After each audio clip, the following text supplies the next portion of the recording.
T-SAT group 1 మరియు group 2 అభ్యర్థులకు వీక్షకులకు స్వాగతం.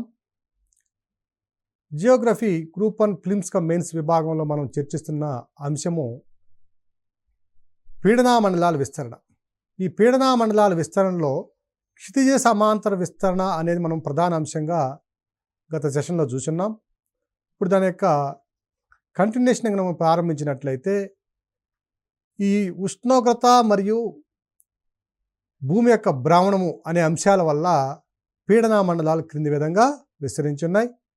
స్క్రీన్ మీద ఉన్నటువంటి ఫిగర్ను పరిశీలించినట్లయితే భూమధ్య రేఖా ప్రాంతంలో అల్పపీడన మండలం, దాని తరువాత ఉపాయన రేఖా ప్రాంతాలు 2 అధిక పీడన మండలాలు, దానికి మరలా అవతల ఉపద్రవ ప్రాంతాల్లో 2 అల్పపీడన మండలాలు, మరలా దానికి ఎగువన ధ్రువ ప్రాంతాల్లో 2 అధిక పీడన మండలాలు విస్తరించున్నాయి. సో ఇక్కడ మనం క్షితిజ సమాంతర పీడన విస్తరణ కనుక పరిశీలించినట్లయితే 2 ప్రధానమైన అంశాలు ఉన్నాయి. ఒకటి టెంపరేచరు, రెండవది rotation of the planet earth, అంటే ఉష్ణోగ్రత మరియు భ్రమణం అనేది.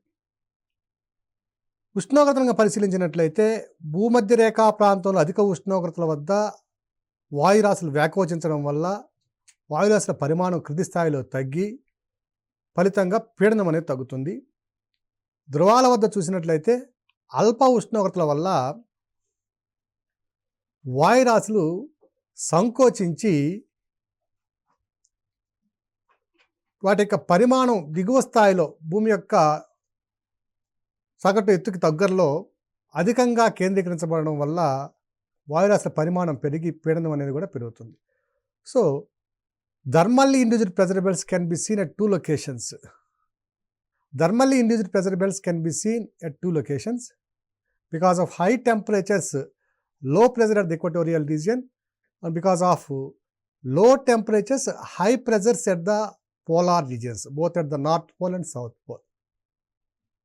The other factor which influences the pressure distribution is nothing but the rotation of the planet Earth. మరొక అంశాన్ని గమనించినట్లయితే రొటేషన్ ఆఫ్ ద ఎర్త్, భూమి యొక్క భ్రమణం అనేది క్షితిజ సమాంతర పీడన విస్తరణ ప్రభావితం చేస్తుంది. ఇక్కడ కొరియాలిస్ ఫోర్స్ అనేది ఏమిటంటే ఇటువైపు పనిచేసేటటువంటి కేంద్రం నుంచి వెలుపలు పనిచేసేటటువంటి అపకేంద్ర బలం ఏదైతే ఉందో, సెంట్రిఫ్యూగల్ ఫోర్స్ ఏదైతే ఉందో, అది భ్రమణం వల్ల 2గా విభజించబడుతుంది. సింపుల్గా మీకు అర్థం చేసుకోవడం కోసం చెప్తున్న అంశం ఇది. కొరియాలిస్ ఫోర్స్ అనేది కొంచెం కఠినమైన అంశమే, కానీ దాని మీద మనకు అంత కాన్సన్ట్రేషన్ అవసరం లేదు. కొరియాలిస్ బలం అనేది గుర్తుపెట్టుకోండి సరిపోతుంది. సో టువర్డ్స్ నార్త్ పోల్ ఒకవైపుకి, టువర్డ్స్ సౌత్ పోల్ ఒకవైపుకి వెళ్తుంది. అంటే భూమధ్య రేఖా ప్రాంతంలో అధిక ఉష్ణోగ్రతల వద్ద కన్వెక్షనల్ కరెంట్స్గా, సంవహన ప్రవాహాలుగా పైకి లేవబడినటువంటి వాయురాశులు కొంత ఎత్తు దాటిన తర్వాత కొరియాలిస్ ప్రభావం వల్ల అవి సవ్య దిశలోను అపసవ్య దిశలోను, అంటే towards north pole, towards south pole 2 వైపులకు కూడా అది మళ్లించబడతాయి. ఇలా వెళ్ళేటువంటి పవనాలు ఒక 23.5 డిగ్రీలు లేదా 23 డిగ్రీల నుంచి 35 డిగ్రీల మధ్య ఉత్తర అక్షాంశాలు మరియు దక్షిణ అక్షాంశాల మధ్య కొంత వాయురాశులు చల్లబడి మరలా కిందకి ప్రయాణిస్తాయి. ఈ పయనించే సమయంలో ఇది ఉప ఆయన రేఖా ప్రాంతం అంటాం దీన్ని. ఉప ఆయన రేఖా ప్రాంతంలో ఇలా ప్రవహించే వాయురాశులు కొంత కిందికి డిసెంట్ అవుతాయి. Descent of air masses can be seen in between 2 latitude regions, that is nothing but the 23 and 35 degrees north and south latitudes region. So ఇలా కిందకి వచ్చేటువంటి డిసెంట్ అయ్యేటువంటి కిందకి వ్యాపించేటువంటి ఈ వాయురాశుల వల్ల ఆల్రెడీ కొంత ఎగ్జిస్టింగ్ ఎయిర్ మాసెస్కి ఇంక సమ్ అదర్ ఎడిషనల్ మాసెస్ తయారు కావడం వల్ల మాస్ అనేది పెరిగితే, ద్రవ్యరాశి పెరిగితే ఆటోమేటిక్గా పీడనం పెరుగుతుంది. ఈ విధంగా కొరియాలిస్ బల ప్రభావం వల్ల ఉప ఆయన రేఖా ప్రాంతాల్లో 2 అర్ధగోళాల్లో కూడా, బోత్ ద హెమిస్ఫియర్స్ రెండిట్లో కూడా ఏమవుతుందంటే అధిక పీడన మండలాలు ఏర్పడతాయి. వీటిని ఏమంటున్నామంటే sub tropical high pressure belts అంటున్నాం. దీని తరువాత ఇక్కడ మరొక పీడన మండలం ఉంది, sub polar low pressure belts అంటున్నాం దీన్ని. ఈ sub polar low pressure belts కనుక చూసినట్లయితే ఇవి ఏ విధంగా ఏర్పడినాయి అనే అంశము ఇప్పటికీ కూడా పరిశోధనలోనే ఉన్నది. కానీ ఒక థియరీ ప్రకారము గమనించినట్లయితే ఈ విధంగా కింది విధంగా దాన్ని విశ్లేషణ చేశారు. ఏ విధంగా చేశారంటే కోరియాలిస్ ఫోర్స్ అనేది దానికి ఫార్ములా ఏమిటంటే 2v ఒమేగా సైన్ ఫై అన్నారు. ఇక్కడ v అనేది వాయురాశుల యొక్క వేగాన్ని, ఒమేగా అనేది భ్రమణ వేగాన్ని, సైన్ ఫైలో ఫై అనేది లాటిట్యూడ్ని అక్షాంశాన్ని తెలియజేస్తుంది. So omega denotes angular velocity, v denotes wind velocity and phi denotes the latitude of the particular region, అక్షాంశాన్ని తెలియజేస్తుంది. ఇక్కడ మనం తెలుసా అండి sine 0 degrees is equal to 0, sine 90 degrees is equal to 1. So sine value minimum value 0, maximum value 1. So sine 0 అన్నప్పుడు ఇక్కడ మనకి భూమధ్య రేఖ వద్ద కోరియాలిస్ ఫోర్స్ అనేది 0 ఉంటుంది. కానీ కొంత ఎత్తుకు వెళ్ళే కొలది వాయురాశులు ఇక్కడ ఏవైతే పైకి వ్యాకోచిస్తున్నాయో సంవహన ప్రవాహాల రూపంలో అవి ఒక 14-15 కిలోమీటర్లకి లేదా 12 కిలోమీటర్లకి ఎగువకు వెళ్ళేసరికి అప్పుడు కోరియాలిస్ బల ప్రభావం పనిచేస్తుంది. అది కూడా ఒక 2 డిగ్రీలు 3 డిగ్రీల అక్షాంశాల నుంచి పనిచేస్తుంది. సో ఈ విధంగా పనిచేసే ఈ కోరియాలిస్ బల ప్రభావం వల్ల ఏమవుతుందంటే ఈ వాయురాశులు ధ్రువాల వైపుకి మళ్లించబడతాయి. సో ఈ విధంగా మళ్లించినట్టు వాయురాశులు కొంత ఇక్కడ ఉద్దాపనం చెందుతున్నాయి, అంటే ఇక్కడ డిసెంట్ అవుతున్నాయి ఈ ప్రాంతంలో, ఉపఆయన రేఖ అధికపీడన మండల ప్రాంతంలో. ఈ విధంగా పైకి వెళ్ళే కొలది ధ్రువాల వద్దకు వెళ్ళేసరికి కోరియాలిస్ ఫోర్స్ మ్యాక్సిమం కావాలండి. మ్యాక్సిమం అయినప్పుడు ఇక్కడ కోరియాలిస్ బల ప్రభావం ఏంటంటే వాయురాశులను బయటికి నెట్టేయడమే, ఇది అపకేంద్ర బలమే, ఇది సెంట్రిఫ్యూగల్ ఫోర్స్. సో ఇలా నెట్టవలసిన వాయురాశులు బయటికి నెట్టబడలేదు. ఎందువల్ల అంటే Coriolis force comes into picture when the air masses altitude is just about 12 kilometers and 12 kilometers and above onwards. Okay, కానీ ఇక్కడ వాయురాశులన్నీ కూడా అల్ప ఉష్ణోగ్రతల వద్ద ఉండడం వల్ల ధ్రువ ప్రాంతాలలో ఈ వాయురాశులన్నీ కూడా కింది వైపుకు ఆకర్షించబడి ధ్రువాల వైపుకు ఆకర్షించబడి చాలా లెథర్జిక్గా ఉన్నాయి. They are so lethargic air masses, they are not in a position to move because of less temperature, no energy with them, that's why they are unable to move, they are so much lethargic.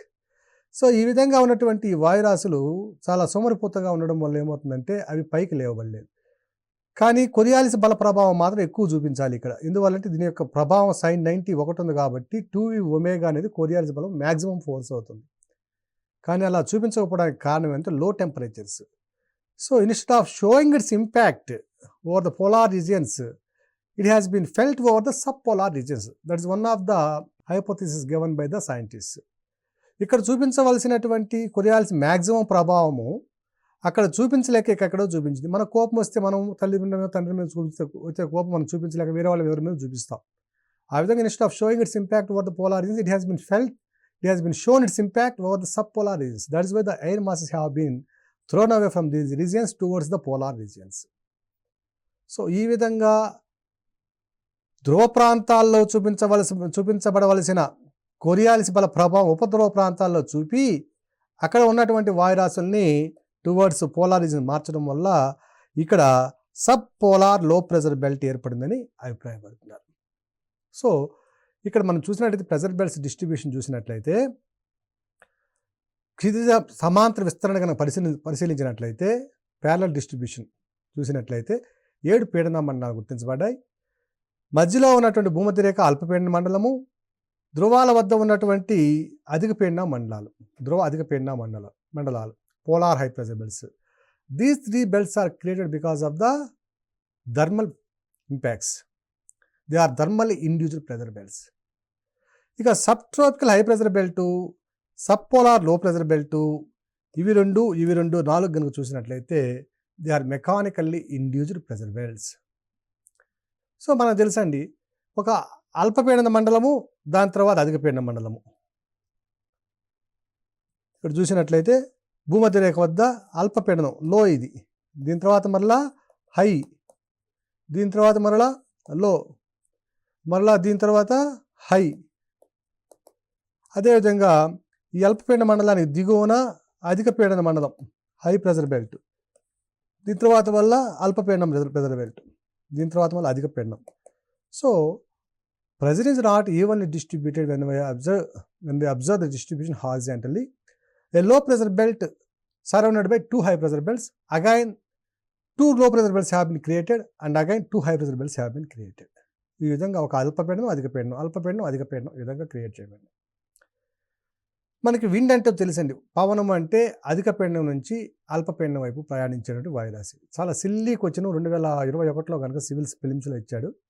The immediate cause for the wind movement is nothing but అన్నాడు. చాలా third క్లాస్కో fourth క్లాస్కో fifth క్లాస్కో ఇవ్వాల్సిన క్వశ్చన్ని సివిల్స్లో కూడా ఇవ్వడం జరిగింది. అంటే ఇమ్మీడియట్ కాజ్ అంటే వీళ్ళకి ఐడియా ఉందా లేదా అని బేసిక్స్ గమనించాడు అక్కడ. సో దీని మీద ఇచ్చినటువంటి ప్రశ్న ఇది. సో ఇమ్మీడియట్ కాజ్ ఏమిటంటే ప్రెజర్ డిఫరెన్స్. సో ఇక్కడ లో ప్రెజర్ ఉంది, హై ప్రెజర్ ఉంది. సో మనకు తెలుసండి, హై ప్రెజర్ నుంచి ఎయిర్ మాసెస్ కన్నా లో ప్రెజర్ వైపుకి వస్తాయి. ఇది హై ప్రెజరు.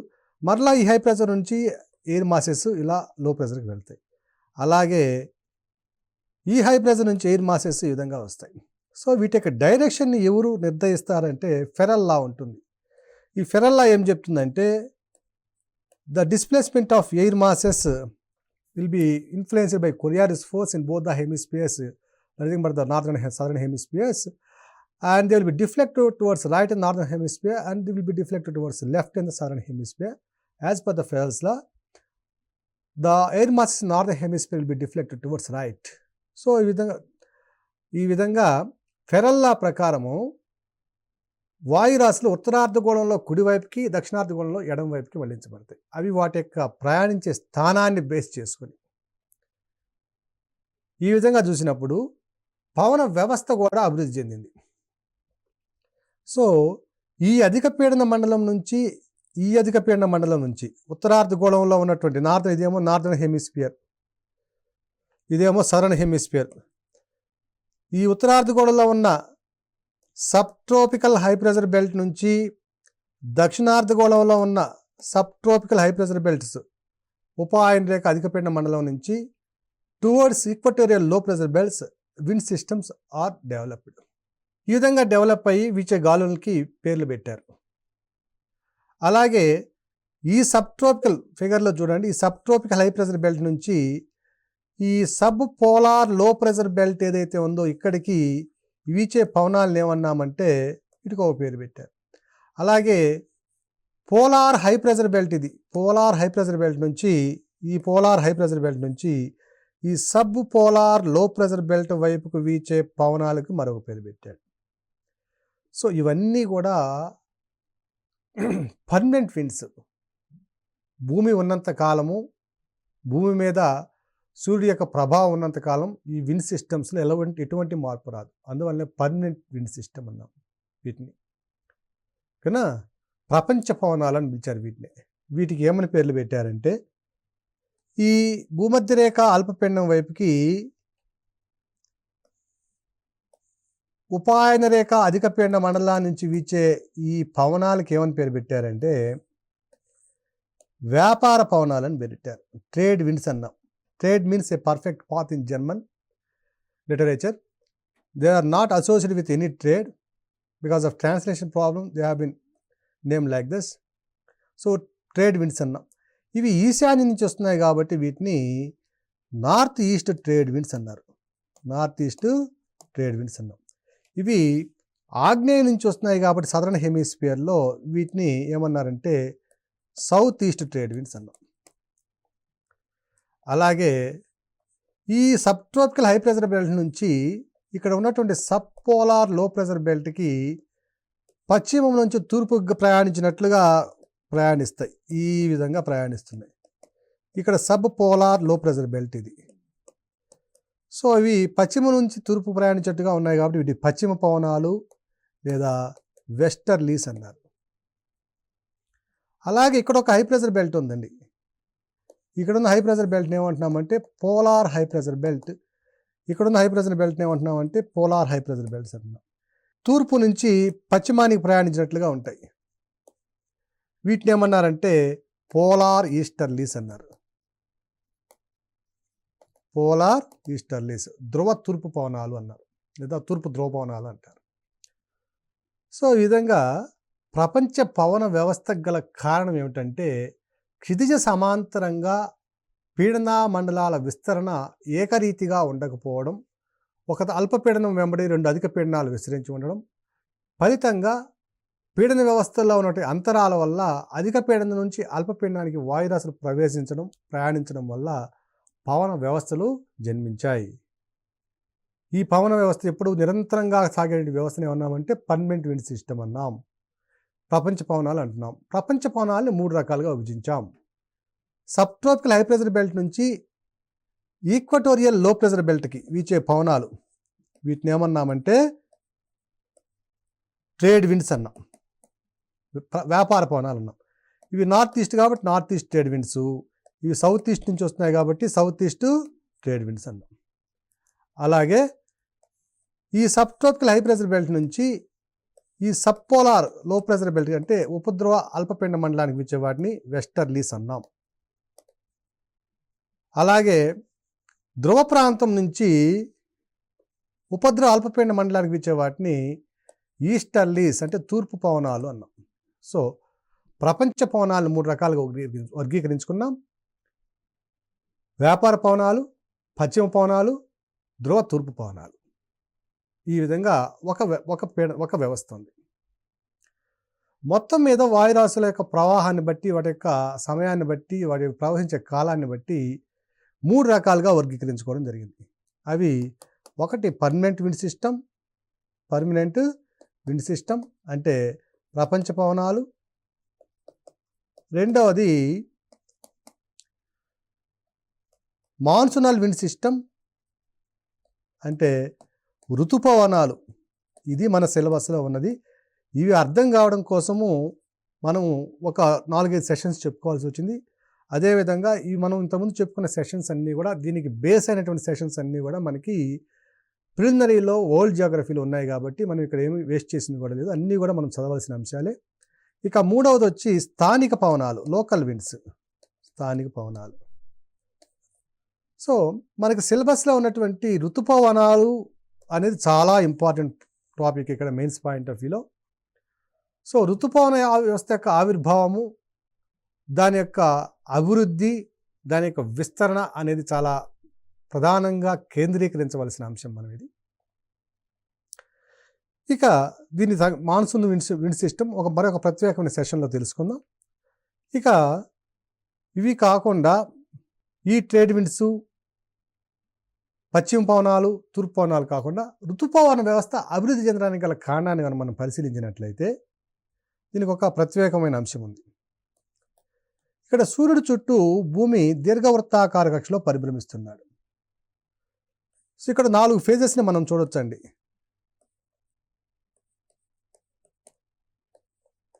భూమి యొక్క 4 ఫేజెస్ని గమనించినట్లయితే దాని యొక్క పరిభ్రమణ కాలంలో, during the revolution period of the planet around the sun, we can observe 4 peculiar seasons, 4 peculiar conditions, situations.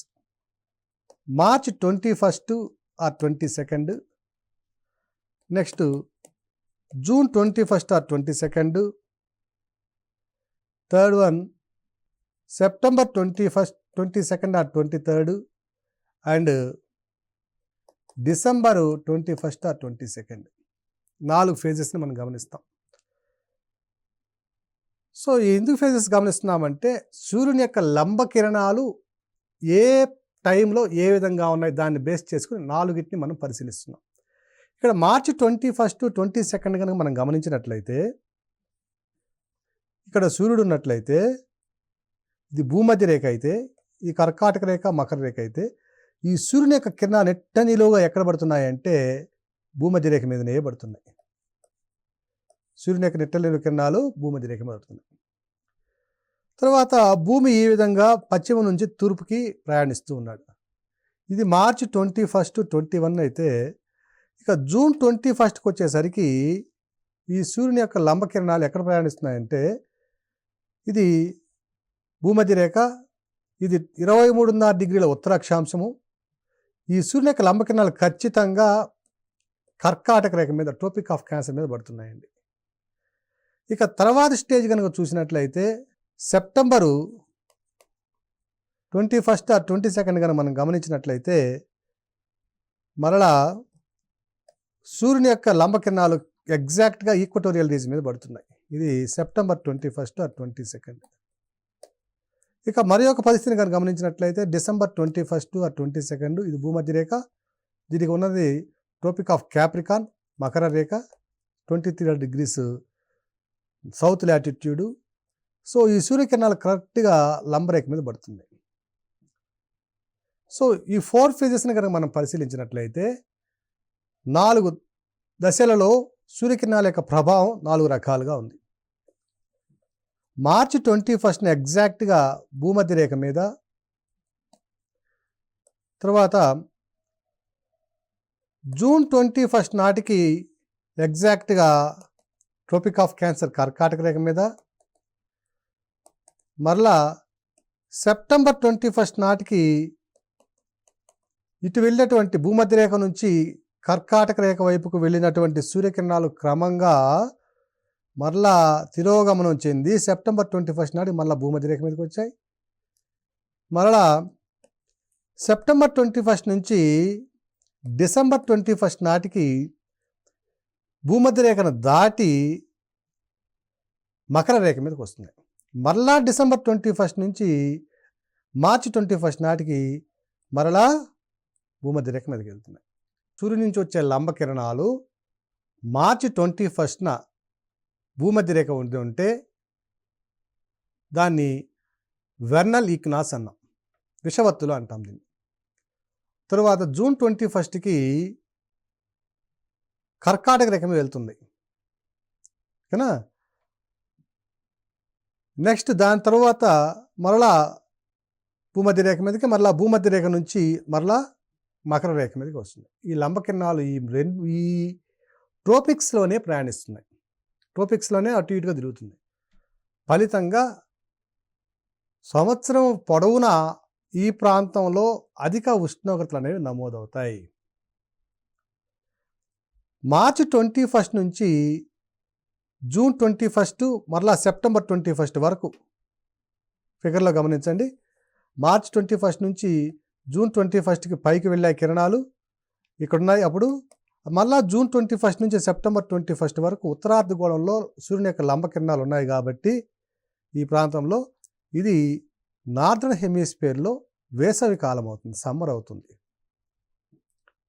So వేసవి కాలం యొక్క పరిధి మార్చి 21 నుంచి సెప్టెంబర్ 21 వరకు ఉన్న పరిధిని ఏమంటామంటే ఉత్తరార్ధగోళంలో సమ్మర్ అవుతుంది.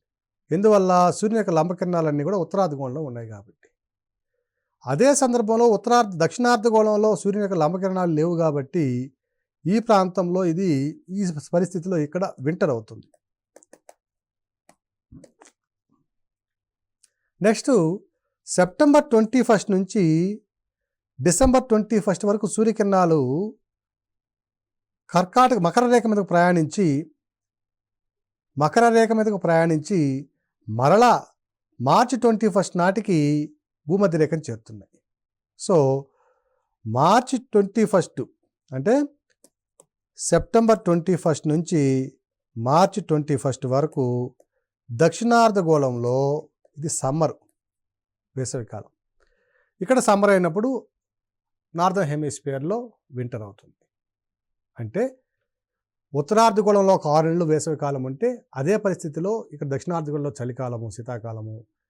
దానికి ఆపోజిట్గా దక్షిణార్ధగోళంలో వేసవికాలం అంటే ఉత్తరార్ధగోళంలో శీతాకాలం ఉంటుంది. అంటే ఉష్ణోగ్రతలు క్రమంగా మారుతూ ఉన్నాయి. సో ఇక్కడ సమ్మర్ అయినప్పుడు ఏమవుతుందంటే ఇదే ఇక్కడ మనకి మాన్సూన్స్కి బేసిక్ పాయింట్ అండి ఇది. ఇక్కడ సమ్మర్ అయినప్పుడు టెంపరేచర్స్ ఇక్కడ ఎక్కువ ఉంటాయి. ఇక్కడ సమ్మర్ అయినప్పుడు దక్షిణార్ధగోళంలో ఇక్కడ వింటర్ అవుతుంది. వింటర్లో టెంపరేచర్స్ తక్కువ ఉంటాయి. టెంపరేచర్స్ తక్కువ ఉంటే ఇక్కడ ప్రెజర్ ఎక్కువ ఉంటుంది, ఇక్కడ టెంపరేచర్స్ ఎక్కువ ఉంటే ప్రెజరు తక్కువ ఉంటుంది. మనకు సాధారణంగా తెలిసిన విషయమే. హై ప్రెజర్ నుంచి లో ప్రెజర్ వైపుకి అధిక పీడన మండలం నుంచి అల్పపీడన మండలానికి వాయురాశులు ప్రయాణిస్తాయి. ఓకే, కాబట్టి పాక్షికంగా ఉన్నటువంటి పీడన వ్యత్యాసాల వల్ల మనకి ఉత్తరార్ధగోళంలో వేసవి కాలం అయినప్పుడు అల్పపీడనలో ఉంటున్నాం. అదే సందర్భంలో దక్షిణార్ధగోళంలో అధిక పీడనం ఉండడం వల్ల ఇంతకుముందు మనం చూసినటువంటి పీడన వ్యవస్థలు ఏవైతే ఉన్నాయో sub tropical high pressure belt, sub polar low pressure belt, polar high pressure belt, ఇవన్నీ కూడా ఏం చేస్తాయంటే షిఫ్టింగ్ అవుతున్నాయి. అంటే క్రమంగా ఇక్కడ టెంపరేచర్ పెరిగే కొంది, ఉష్ణోగ్రత పెరిగే కొంది పీడనం తగ్గుతుంది కాబట్టి అల్పపీడనము ఇక్కడ ఉత్తరార్ధగోళంలో అల్పపీడనము, దక్షిణార్ధగోళంలో అధిక పీడనం ఉంటుంది. సో అధిక పీడనం నుంచి అల్పపీడనానికి పీడన వ్యవస్థలు లేదా పీడన మండలాలు అనేవి కొంత దక్షిణార్ధగోళం నుంచి అంటే దక్షిణ ధ్రువం నుంచి ఉత్తర ధ్రువం వైపుకి ప్రయాణించడం గమనిస్తాం మనం. ఉత్తరార్ధగోళంలో వేసవికాలం ఉన్నప్పుడు దక్షిణార్ధగోళంలో అధిక పీడనం, ఉత్తరార్ధగోళంలో అల్పపీడనం ఉండడం వల్ల పీడన వ్యత్యాసం వల్ల ఈ పీడన మండలాలు ఏవైతే ఉన్నాయో అవి క్రమంగా దక్షిణ ధ్రువం నుంచి ఉత్తర ధ్రువానికి ప్రయాణిస్తాయి. ఆపోజిట్గా దీనికి వ్యతిరేకంగా ఉత్తరార్ధగోళంలో శీతాకాలం ఉండి దక్షిణార్ధగోళంలో వేడి అంటే వేసవికాలం ఉన్నప్పుడు ఈ దక్షిణార్ధగోళంలో టెంపరేచర్స్ పెరిగి పీడనం తగ్గుతుంది. ఉత్తరార్ధగోళంలో శీతాకాలం కాబట్టి టెంపరేచర్స్ తగ్గి పీడనం పెరుగుతుంది. సో ఇదేమో ఇప్పుడు హై ప్రెజర్ బెల్ట్ దక్షిణార్ధగోళంలో, ఉత్తరార్ధగోళంలో హై ప్రెజర్ బెల్టు, దక్షిణార్ధగోళంలో లో ప్రెజర్ బెల్ట్. ఫలితంగా ఏమవుతుంది, పీడన మండలాలు రివర్స్గా ఇట్లా ప్రయాణిస్తాయి. సో పీడన మండలాలు అనేవి ఎక్కడైతే వేసవి కాలం ఉందో అక్కడ లో ప్రెజర్ ఉంటుంది కాబట్టి అటువైపుకి ప్రయాణిస్తున్నాయి. ఒక 6 నెలలు ఉత్తరార్ధగోళంలో ఉత్తర ధ్రువం ప్రయాణిస్తే మరో 6 నెలలు దక్షిణార్ధగోళంలో ఉండి దక్షిణ ధ్రువం వైపు ప్రయాణిస్తున్నాయి. దీన్నే పీడన మండలాల విస్తరణ లేదా seasonal distribution of pressure belts అంటున్నాం. అంటే కాలాన్ని బట్టి పీడన మండలాలు తమ స్థానాన్ని పాక్షికంగా జరుపుకుంటూ వస్తున్నాయి. ఇప్పుడు పీడన మండలాలు విస్తరిస్తున్నాయి కాబట్టి లేదా స్థానభ్రంశం చెందుతున్నాయి కాబట్టి వాటితో పాటుగా ఉన్నటువంటి ప్రపంచ పవనాలు కూడా తమ స్థానాన్ని మార్చుకుంటూ వస్తున్నాయి. ఇప్పుడు ఈ ప్రాంతం నుంచి sub tropical high pressure belt నుంచి వచ్చేటటువంటి ఈశాన్య వ్యాపార పవనాలు దక్షిణార్ధగోళంలో ఉండేటువంటి sub tropical high pressure belt నుంచి వచ్చే ఆగ్నేయ వ్యాపార పవనాలు సాధారణంగా ఇంతకుముందు భూమధ్యరేఖ వద్ద కలుసుకునేవి. ఇది సమ్మర్ అయితే ఇప్పుడు ఏమవుతుందంటే ఇవి కలుసుకునే స్థానము భూమధ్యరేఖను దాటి అవతలకి వెళ్తుంది. ఈ రెండు కలుసుకునే ప్రాంతాన్ని ఏమంటామంటే ITCZ అంటాం, ఇంటర్ ట్రోపికల్ కాన్వర్జెన్స్ జోన్. అంతర ఆయనరేఖ అభిసరణ మండలం. అంతరం అంటే లోపల, ఆయనరేఖ అంటే ట్రోపిక్స్ మధ్య 23.5 డిగ్రీల ఉత్తర అక్షాంశం దక్షిణ అక్షాంశాల మధ్య, అభిసరణం అంటే కలవడం, మండలం అది కలిసే మండలం. అంతర ఆయనరేఖ అభిసరణ మండలం ఇంటర్ ట్రోపికల్ కాన్వర్జెన్స్ జోన్ అంటున్నాం. దీన్ని ITCZ అంటున్నాం. ITCZ కూడా కొంతకాలం ఉత్తరార్ధగోళంలోకి నెమ్మదిగా దక్షిణార్ధగోళంలోనికి ప్రయాణిస్తుంది. సో ఈ విధంగా ITCZ మూవ్ కావడం వల్ల ఇటువైపు నుంచి వెళ్ళే ఆగ్నేయ పవనాలు సమ్మర్లో ఉత్తరార్ధగోళంలో వేసవికాలం ఉన్నప్పుడు ఇక్కడ థర్మల్ ఈక్వేటర్ అని ఉంటుంది, అంటే భూమధ్యరేఖ కొంచెం పైన ఉంటుంది. ఆ థర్మల్ ఈక్వేటర్ని దాటి ఉత్తరార్ధగోళంలో కలవాల్సి వస్తుంది. ఈ ఉత్తరార్ధగోళంలో కలిసే సందర్భంలో ఏమవుతుందంటే ఇవి ఈక్వటోరియల్ లో ప్రెజర్ బెల్ట్, ఇటు నుంచి వచ్చేవి ఆగ్నేయ వ్యాపార పవనాలు, ఇటువైపు నుంచి వచ్చేవి ఈశాన్య వ్యాపార పవనాలు. ఇప్పుడు సీజనల్ డిస్ట్రిబ్యూషన్ వల్ల ఏమవుతుందంటే ప్రెజర్ డిస్ట్రిబ్యూషన్ బెల్ట్స్ చేంజ్ కావడం వల్ల ఇటువైపు నుంచి వచ్చే వ్యాపార పవనాలు సమ్మర్లో భూమధ్యరేఖను దాటి ప్రయాణించాలి. మనం ఫెరల్ లా ప్రకారం ఏమవుతుందంటే భూమధ్యరేఖను దాటి ప్రయాణించగానే వాటి యొక్క గమన దిశ కొరియాలిస్ బల ప్రభావం వల్ల ఏమవుతుందంటే మార్చబడుతుంది. సో ఇక్కడ ఉన్నటువంటి ఇటు ప్రయాణించినటువంటి ఆగ్నేయ వ్యాపార పవనాలు ఏవైతే ఉన్నాయో అవి భూమధ్యరేఖను దాటి అవతల ప్రయాణించడం ఇప్పుడు దాని దిశ వారి నైరుతిగా ఉంటుంది చూడండి. సో ఆగ్నేయ నుంచి నైరుతికి మార్చబడింది దిశ, దేని యొక్క ప్రభావం వల్ల, కొరియాలిస్ బల ప్రభావం వల్ల. సో ఈ విధంగా మార్చబడిన ప్రవాహాలని ఏమంటున్నామంటే నైరుతి ఋతుపవనాలు అంటున్నాం. సో ఋతుపవనాలు ఏర్పడడానికి కారణం ఏమిటంటే చేంజ్ ఇన్ ద సీజన్స్. దానివల్ల వచ్చినటువంటి ప్రెజర్ బెల్ట్స్ డిస్ట్రిబ్యూషన్లో seasonal change in the pressure బెల్ట్స్లో వచ్చినటువంటి మార్పుల వల్ల ఆగ్నేయ వ్యాపార పవనాలు ఉత్తరార్ధగోళంలో ప్రవేశించగానే కోరియాలిస్ బల ప్రభావం వల్ల దాని దిశ కుడివైపు మళ్లించబడి అవి క్రమంగా నైరుతి ఋతుపవనాలుగా పిలువబడుతున్నాయి. ఇది ఋతుపవనాల ఆవిర్భావానికి సంబంధించిన అంశం, చాలా ప్రధానమైన అంశం. ఈ అంశం మీద మనము దీన్ని బేస్ చేసుకొని ఇవే కాకుండా వేరే కారణాలు ఏమైనా ఉన్నాయా ఋతుపవనాలు అభివృద్ధి చెందడానికి ఉన్నటువంటి వేరే కారణాలు ఏమిటి, శాస్త్రీయ దృక్పథంతో ఆలోచించబడినటువంటి ఆధునికటువంటి టెక్నాలజీతో మనం కనుగొనబడిన అంశాలు ఏమున్నాయి, ఈ విధమైనటువంటి ఇవి ఏ విధమైనటువంటి అభివృద్ధికి దారితీస్తున్నాయి అనే అంశాలని మరో సెషన్లో గమనిద్దాం. ఇక్కడ ఋతుపవనాల ఆవిర్భావానికి ప్రధానమైన మూలమైన కారణం ఏది అన్నప్పుడు అభ్యర్థులు తప్పనిసరిగా గుర్తుంచుకోవాల్సిన అంశం ఏమిటంటే seasonal change in the pressure belts, seasonal change in the pressure distribution అనేది అభ్యర్థులు గమనించుకోవాలి. అంటే కాలాన్ని బట్టి ప్రెజర్ బెల్ట్స్ అంటే పీడన మండలాలు తమ పరిధిని అటు ఇటుగా మార్చుకోవడం అనేది ప్రధానమైన అంశం. సో ఈ అంశం కూడా తప్పనిసరిగా మనం గుర్తుంచుకోవాల్సిన అంశము. ఇది మెయిన్స్ పాయింట్ ఆఫ్ వ్యూ కూడా ఒక మోస్ట్ ఎక్స్పెక్టెడ్ క్వశ్చన్ ఇది. ఈ ఋతుపవనాల అభివృద్ధి అనేది ఏ విధంగా ఉంటుందనేది మరొక సెషన్లో గమనిద్దాం. ధన్యవాదాలు.